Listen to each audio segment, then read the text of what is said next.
Assalomu alaykum aziz yurtdoshlar. Bugun men pensiya jamg'armasi bilan bog'langan pensionerlar uchun juda muhim, shoshilinch va e'tibordan chetda qoldirib bo'lmaydigan masalani tushuntirib beraman. Bu xabar faqat bir guruh odamga emas, pensiya olayotgan har bir fuqaro, pensiya yoshiga yaqinlashayotganlar, ota-onasi yoki yaqin qarindoshi pensioner bo'lgan har bir oilaga taalluqli. Chunki bitta hujjatdagi xato. Bitta muddatni o'tkazib yuborish yoki bitta noto'g'ri ma'lumot pensiya to'lovida kechikish, kamayish yoki qayta hisob-kitob zaruratiga olib kelishi mumkin. Men bugun sizga oddiy tilda aytaman, nimalar o'zgargan. Kimlar albatta tekshirishi kerak, kimlar xavotirga tushmasligi mumkin. Qaysi holatlarda pensiya jamg'armasiga murojaat qilish zarur. Qanday hujjatlarni tayyorlash kerak va eng muhimi, o'zingizni ortiqcha yugur-yugurdan, asabiylashishdan va pul yo'qotishdan qanday himoya qilasiz? Videoni oxirigacha ko'ring, chunki eng ko'p xatoga yo'l qo'yiladigan nozik jihatlarni men asosiy qismdan keyin alohida tushuntiraman. Hozirning o'zida kanalga obuna bo'ling, like bosing, chunki bu ma'lumotni qancha ko'p odam bilsa, shuncha ko'p pensioner o'z haqini vaqtida oladi. Avvallari ko'p masalalar, qog'oz hujjatlar, eski mehnat daftarshalari, arxiv ma'lumotlari va mahalla yoki tashkilotlardan olinadigan tasdiqnomalar orqali hal qilinar edi. Pensioner odam biror o'zgarish bo'lsa, masalan yashash joyini almashtirsa, bank kartasini o'zgartirsa, nogironlik guruhi bo'yicha qayta ko'rikdan o'tsa yoki ish stajini qo'shtirish kerak bo'lsa, ko'pincha bir nechta idoraga borishga majbur bo'lardi. Bitta ma'lumot yetishmasa, ish to'xtab turardi.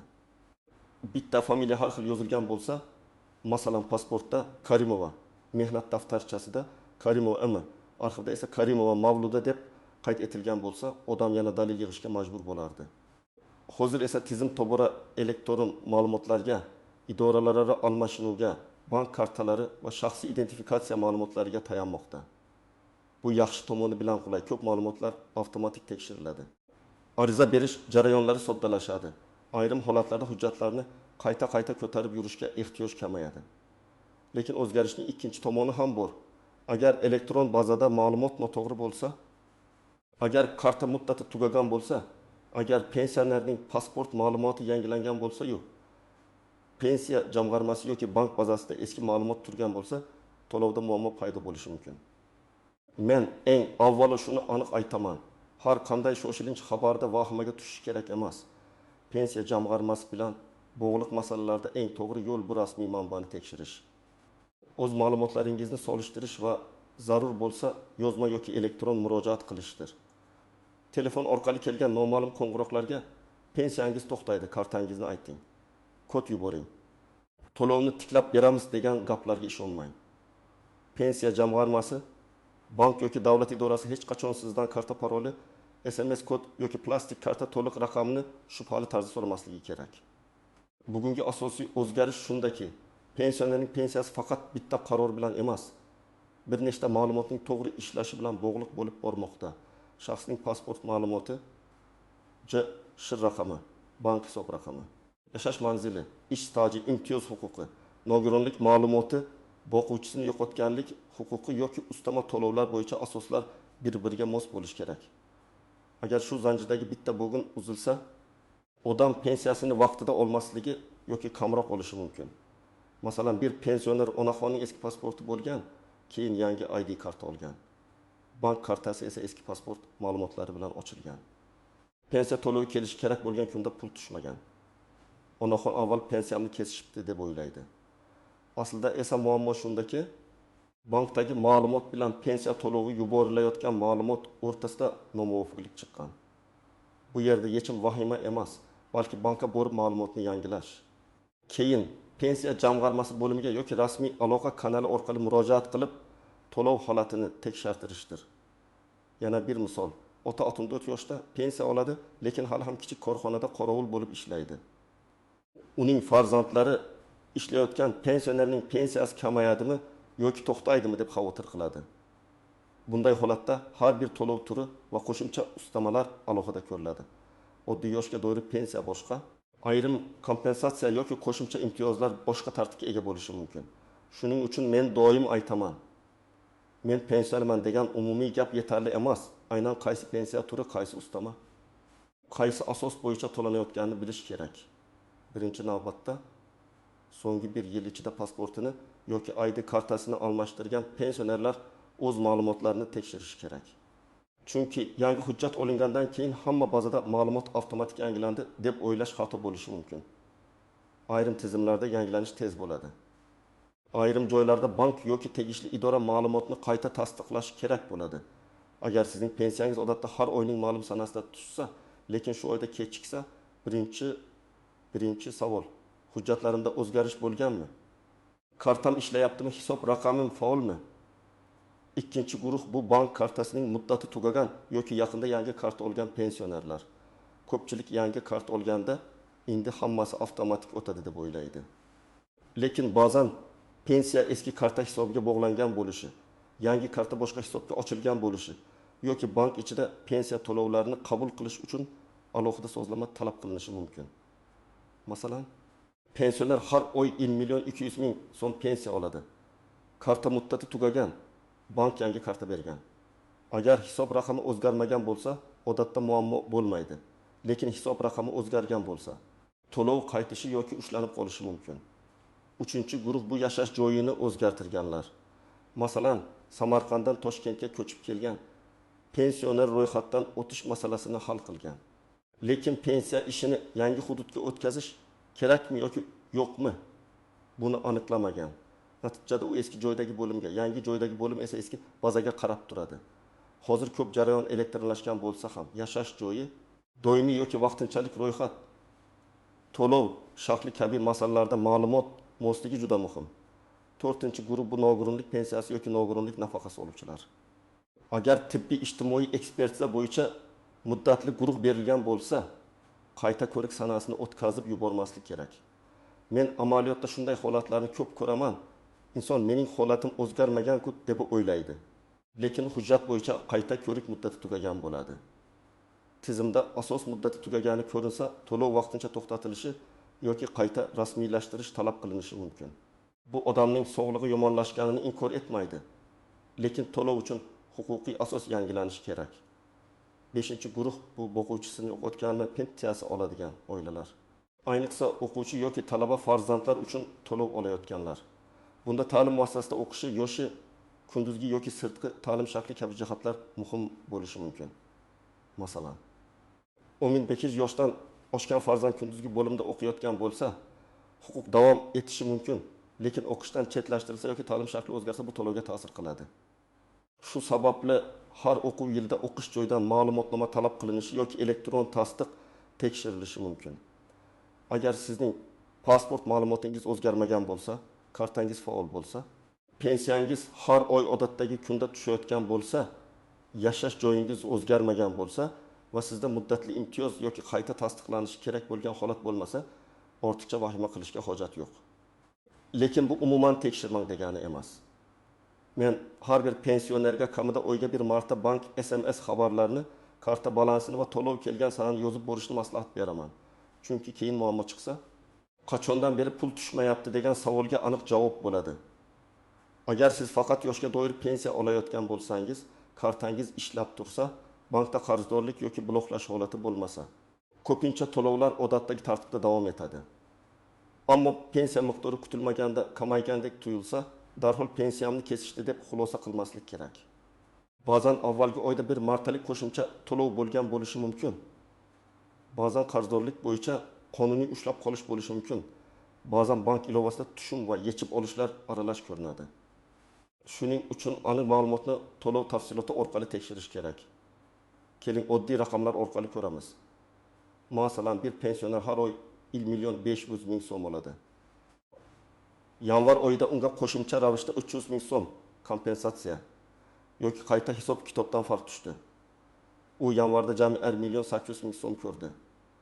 Fevralda yana 1.500.000 so'm tushsa, u 300.000 so'm kamayibdi deb o'ylashi mumkin. Aslida asosiy pensiya kamaymagan, faqat bir martalik to'lov takrorlanmagan.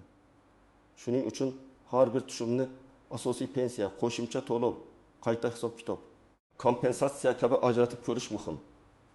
Yana bir vaziyat, pensionerning bank kredidan qarzdorligi bor. Sud qarori yoki ijro hujjati asosida ma'lum miqdor ushlab qolinishi mumkin. Masalan, pensiya 2 million so'm.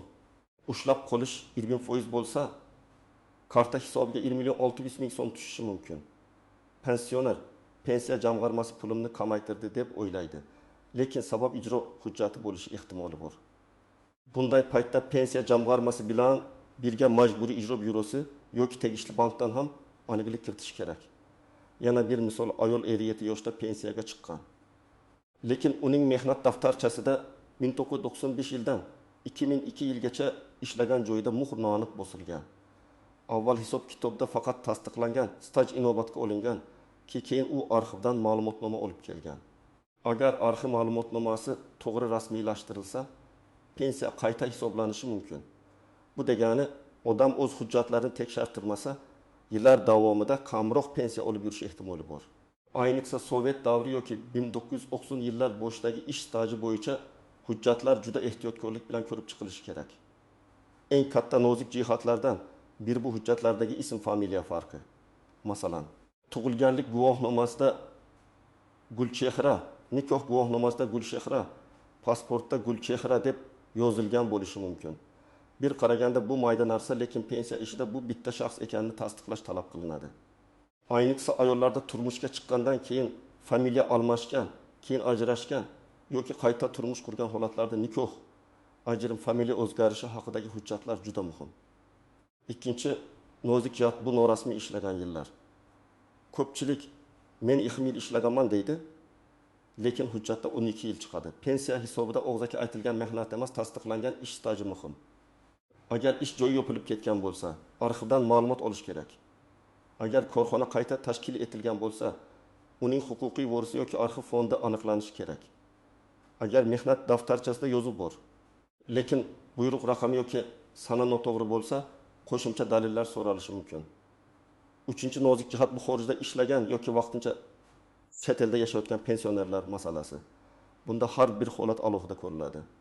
Fuqaro O'zbekistonda pensiya olish huquqiga ega bo'lsa ham, uning yashash joyi, bank kartasidan foydalanishi, shaxsni tasdiqlash, ayrim hollarda hayot ekanini tasdiqlovchi hujjatlar masalasi paydo bo'lishi mumkin. Men bunday vaziyatda qarindoshlar orqali og'zaki gap bilan cheklanmasdan pensiya jamg'armasining rasmiy hududiy bo'limiga yozma so'rov yuborishni tavsiya qilaman. 4-nozik jihat bu firibgarlik. So'nggi paytlarda turli odamlar pensiya jamg'armasidanman, yangi kompensatsiya chiqdi, sizga qo'shimcha pul tushirish uchun SMS kod kerak, plastik kartangizni yangilamasangiz pensiya to'xtaydi deb qo'ng'iroq qilishi mumkin. Men qat'iy ogohlantiraman. Hech kimga SMS kod bermang, karta pin kodini aytmang, bank ilovasiga kirish parolini ulashmang. Agar kimdir sizga shoshiltirib, qo'rqitib, hozir aytmasangiz pensiyangiz kuyadi desa, bilingki bu ko'pincha firibgarlik belgisi. 5-nozik jihat bu pensiya va nafaqa tushunchalarini aralashtirib yuborish. Yoshga doir pensiya, nogironlik pensiyasi, boquvchisini yo'qotganlik pensiyasi, ijtimoiy nafaqa, kompensatsiya, ustama to'lov bularning har bir alohida asos va tartibga ega bo'lishi mumkin. Bir kishiga qo'llanadigan qo'yda ikkinchi kishiga avtomatik qo'llanmaydi. Shuning uchun qo'shningizga bir xil to'langan bo'lsa, sizga ham albatta shunday bo'ladi degan xulosa noto'g'ri bo'lishi mumkin. Endi eng muhim qismga o'taman. Siz hozir nima qilishingiz kerak? Birinchi qadam, pensiyangiz oxirgi 3 oyda qachon va qancha tushganini yozib chiqing. Bank ilovasidan yoki SMS xabarlardan qarang. Agar imkoningiz bo'lmasa, farzandingizdan yordam so'rang. Har oy sanani, summani va izoni alohida yozing. Masalan, im yanvar 1 million 700 ming so'm, im fevral 1 million 700 ming so'm, im 1 mart 1 million 400 ming so'm. Shunda muammo qachon boshlanganini aniq ko'rasiz. Ikkinchi qadam, hujjatlaringizni tekshiring. Sizda pasport yoki ID karta, JSHR raqami, pensiya guvohnomasi yoki pensiya tayinlanganini tasdiqlovchi hujjat, bank kartasi, mehnat daftarchasi, arxiv ma'lumotnomalari, nikoh yoki familiya o'zgarish hujjatlari, nogironlik bo'yicha tibbiy hujjatlar, talabalik ma'lumotnomasi kabi hujjatlar bo'lishi mumkin. Hamma hujjatdagi ism, familiya, tug'ilgan sana va raqamlar bir-biriga mos keladimi? Tekshirib chiqing. 3-qadam, bank kartangiz faol yoki faol emasligini aniqlang. Karta muddati tugamaganmi, bloklanmaganmi, bank hisob raqami o'zgarmaganmi? SMS xabarnoma ishlayaptimi? Agar karta muddati tugagan bo'lsa, bankka boring va yangi karta olayotganda albatta so'rang. pensiya to'lovi shu hisobga kelishda davom etadimi yoki pensiya jamg'armasiga yangi hisob raqamini berishim kerakmi? Bu savolni berish juda muhim. Chunki ko'p muammo aynan shu joyda boshlanadi. 4-qadam. Agar pensiya kechiksa yoki miqdorda tushunarsiz farq bo'lsa, pensiya jamg'armasining hududiy bo'limiga murojaat qiling. Murojaatda aniq yozing, men falonchi, shir raqamim falon, pensiya turim falon. Odatda har oy falon sanada to'lov olaman. Lekin falon oyda to'lov tushmadi yoki kam tushdi. Sababini tushuntirib berishingizni va zarur bo'lsa qayta hisob kitob qilishni so'rayman. Og'zaki aytib ketishdan ko'ra yozma murojaat iz qoldiradi va keyin javob talab qilish osonroq bo'ladi. 5-qadam, ish staji bo'yicha shubhangiz bo'lsa, eski ish joylaringiz ro'yxatini tuzing. Qaysi yillarda, qaysi tashkilotda, qaysi lavozimda ishlagansiz? Qo'lingizda qanday hujjat bor? Agar mehnat daftarchasi yo'qolgan bo'lsa yoki yozuvlar noaniq bo'lsa, arxivga murojaat qilish kerak bo'lishi mumkin. Arxivga so'rovda tashkilot nomi, ishlagan yillar, lavozim, joylashgan manzil, iloji bo'lsa buyruq raqamlari ko'rsatiladi. Qanchalik aniq yozsangiz, javob olish ehtimoli shunchalik yuqori bo'ladi. 6-qadam, agar siz nogironlik bo'yicha to'lov olsangiz, qayta ko'rik sanasini kalendarga belgilab qo'ying. Uni oxirgi kungacha qoldirmang. Tibbiy hujjatlar, shifokor xulosalari, tahlillar, davolanish varaqalari, ambulator, karta nusxalari tartibli bo'lsin. Qayta ko'rik kechiksa, to'lovda uzilish bo'lishi mumkin. Keyin uni tiklash uchun yana vaqt, asab va hujjat talab qilinadi. 7-qadam, yaqinlaringizni ogohlantiring. Ayniqsa yolg'iz yashaydigan pensionerlar telefon orqali aldovlarga tez ishonadigan keksalar, bank ilovasidan foydalanmaydigan onaxon va otaxonlar firibgarlar uchun oson nishonga aylanadi. Ularga bitta oddiy qoida o'rgating. SMS kodni hech kimga aytmayman. Karta parolni hech kimga bermayman. Shubhali qo'ng'iroq bo'lsa, avval farzandimga yoki ishonchli odamga aytaman. Agar masala pensiya tayinlanishi, qayta hisoblanishi, to'lov to'xtashi yoki kam tushishi bilan bog'liq bo'lsa, birinchi murojaat pensiya jamg'armasining hududiy bo'limiga bo'ladi. O'zingiz bilan shaxsni tasdiqlovchi hujjat, bank karta ma'lumotlari, pensiya bo'yicha mavjud hujjatlar, muammoni ko'rsatuvchi bank SMSlari yoki hisob varaq ko'chirmasi bo'lsa olib boring. Men doim maslahat beraman. Idoraga borishdan oldin savollarni qog'ozga yozib oling.